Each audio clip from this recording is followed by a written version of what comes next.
It's time to start designing for our ears. Architects and designers tend to focus exclusively on these. They use these to design with, and they design for them, which is why we end up sitting in restaurants that look like this and sound like this, shouting from a foot away to try and be heard by our dinner companion.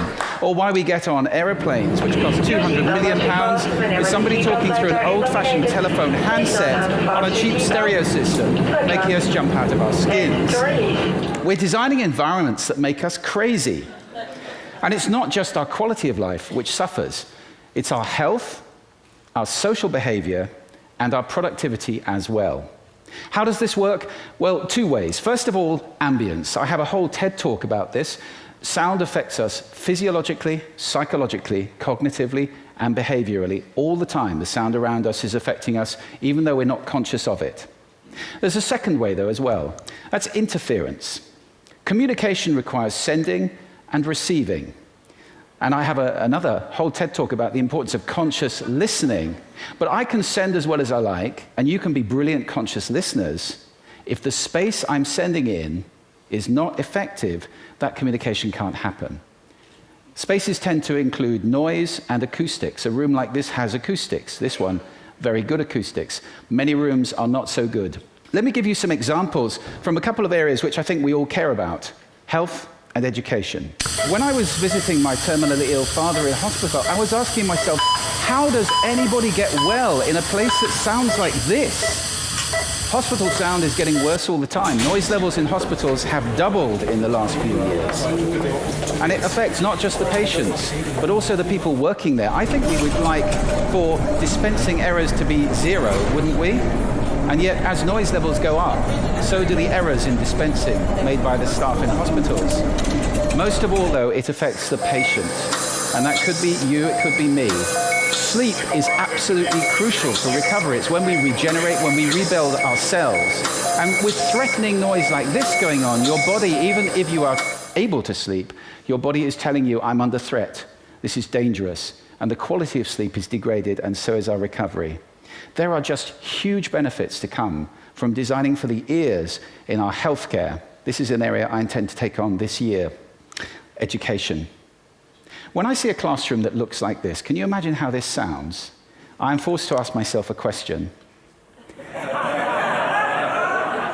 Now, that's a little unfair. Some of my best friends are architects, and they definitely do have ears, but I think sometimes they don't use them when they're designing buildings. Here's a case in point. This is a £32 million flagship academy school, which was built quite recently in the UK and designed by one of Britain's top architects. Unfortunately, it was designed like a corporate headquarters with a vast central atrium and classrooms leading off it with no back walls at all. The children couldn't hear their teachers. They had to go back in and spend £600,000 putting the walls in. Let's stop this madness of open-plan classrooms right now, please. It's not just these modern buildings which suffer. Old-fashioned classrooms suffer too. A study in Florida just a few years ago found that if you're sitting where this photograph was taken in a classroom, row 4, speech intelligibility is just 50%. Children are losing one word in 2. Now, that doesn't mean they only get half their education, but it does mean they have to work very hard to join the dots and understand what's going on. This is affected massively by reverberation time, how reverberant a room is.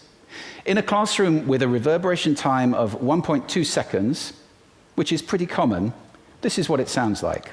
In language, infinitely many words can be written with a small set of letters. In arithmetic, infinitely many numbers can be composed from just a few digits with the help of the simple zero. Not so good, is it?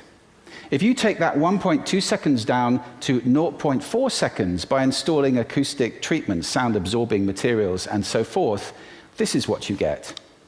In language, infinitely many words can be written with a small set of letters. In arithmetic, infinitely many numbers can be composed from just a few digits with the help of the simple zero. What a difference. Now, that education you would receive, and thanks to the British acoustician Adrian James for those simulations. The signal was the same, the background noise was the same, all that changed was the acoustics of the classroom in those two examples. If education can be likened to watering a garden, which I think that's a fair metaphor, sadly, much of the water is evaporating before it reaches the flowers, especially for some groups. For example, those with hearing impairment. Now, that's not just deaf children. That could be any child who's got a cold, glue ear, an ear infection, even hay fever. On a given day, 1 in 8 children fall into that group on any given day. Then you have children for whom English is a second language, or whatever they're being taught in is a second language. In the UK, that's more than 10% of the school population. And finally, after Susan Cain's wonderful TED Talk in February, we know that introverts find it very difficult to relate when they're in a noisy environment doing group work. Add those up, that is a lot of children who are not receiving their education properly. It's not just the children who are affected, though. This study in Germany found the average noise level in classrooms is 65 decibels. I have to really raise my voice to talk over 65 decibels of sound. And teachers are not just raising their voices. This chart maps the teacher's heart rate against the noise level. Noise goes up, heart rate goes up. That is not good for you. In fact, 65 decibels is the very level at which this big survey of all the evidence on noise and health found that that is the threshold for the danger of myocardial infarction. To you and me, that's a heart attack. It may not be pushing the boat out too far to suggest that many teachers are losing significant life expectancy by teaching in environments like that day after day. What does it cost to treat a classroom down to that 0.4 second reverberation time? £2,500. And the Essex study, which has just been done in the UK, which incidentally showed that when you do this, you do not just make a room that's suitable for hearing impaired children, you make a room where behavior improves and results improve significantly. This found that sending a child out of area to a school that does have such a room, if you don't have one, costs £90,000 a year. I think the economics are pretty clear on this.